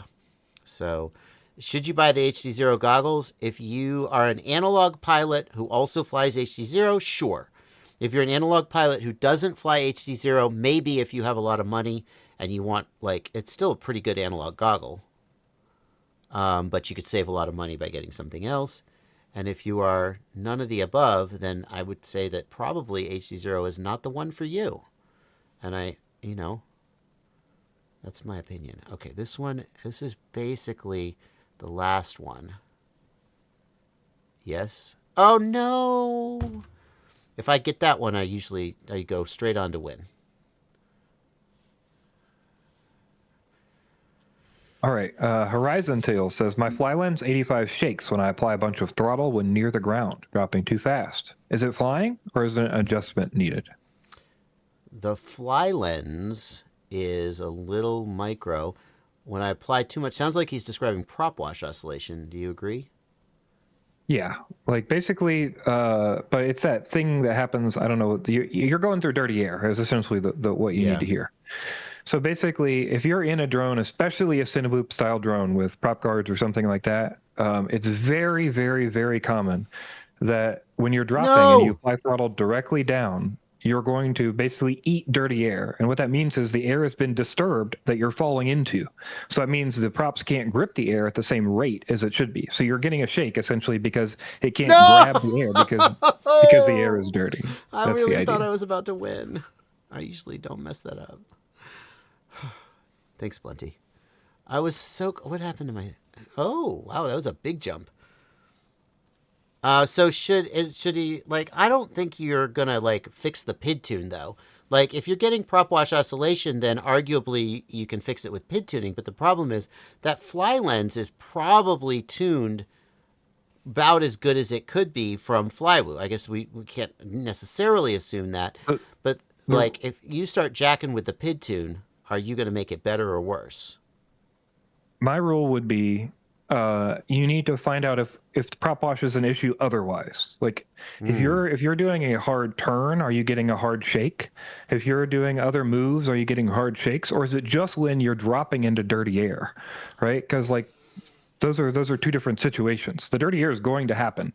You can tune it out a little bit, you can change props, but you really have to fly around it. And like learn how not to drop into that bad air. Yeah, even with an excellent PID tune, you can still get prop wash oscillation if you fly in such a way as to induce prop wash oscillation. There are things you can do that make it more likely, and you can kind of learn not to do those things. Yeah, Vic FPV has a video from a long time ago that talks about how to get rid of prop wash. Like, I think it's 3 ways to get rid of prop wash, and one of the main things he talks about is just learning to fly so that you don't induce prop wash. It's I'm so close to the win. I really would like to end the stream with a win. Okay, that's good. All right. That went, Internet's 3.0 says, will you say 8S will become a big thing? No. No. Agreed. 8S hasn't become a big thing. If it was going to become a big thing, it probably would have, because we started doing 8S 5-inch builds a couple of years ago. 8S, I think 8S could be bigger than it is. I think there's people flying 8S who could benefit, or 6S, who could benefit from 8S. Oh, son of a monkey! Oh, that's the first time that's ever happened. That's the first time I've ever gone over the radio tower that way. That's exciting. Well, I guess I'm not going to end with a win. That's exciting. I never had that happen before. So I think there's plenty of people out there in the world. Yeah, okay. Who could be flying 8S and maybe getting some benefit and aren't. Bye, everybody. I'm going down the road. Feeling bad. Whoop. Ah, shit. No. Not the orange jump. Yay. Nope. Still not done yet. Wahoo. Oh, okay. Because 8S does have some advantages, especially if you're like on 5-inch and you are very heavy. Going to 8S can... Jesus Christ, can really help. And a lot of people are just flying 6S and not really thinking about the fact that they could be... What am I suck right now. Could be... There we go. That's what I wanted. Bye, everybody. And we're down at the beginning. But 8S is like... Clearly, it's not like gaining wild traction. I think that like you could get some crazy performance out of a 8S 5-inch. And if you're like intrigued by the possibility, then you totally should build one. But I don't think it's going to be like anybody's, daily driver. Except like one dude who's going to be like, I'm that dude. What are you solving? Are you having hardcore 6S sag? Is that what we're discussing? Well, what you're solving, the scenario I think where 8S one thing you're doing is you're just like, more power. But the scenario where 8S legitimately makes sense is where you need more thrust from a 5-inch. You for some reason can't go up to a bigger prop. Like you're trying to carry weight. Like let's say you're trying to carry a heavier camera and you have to be on 5-inch props. And so you're just like really high in the throttle. Your motors are super hot. Going to 8S will let you spin the motors at a higher RPM, like we saw earlier in the stream, from no load RPM of 45,000 to 50,000. So you're getting a little more thrust, and the motors aren't going to get any hotter. You're basically getting it for free. And I think that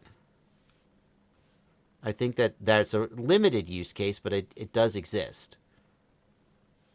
In the same way that we went from 2700 kV, 2400 kV 4S to 1900 or 2100 kV 6S, and it's like, well, that's not an equivalent conversion.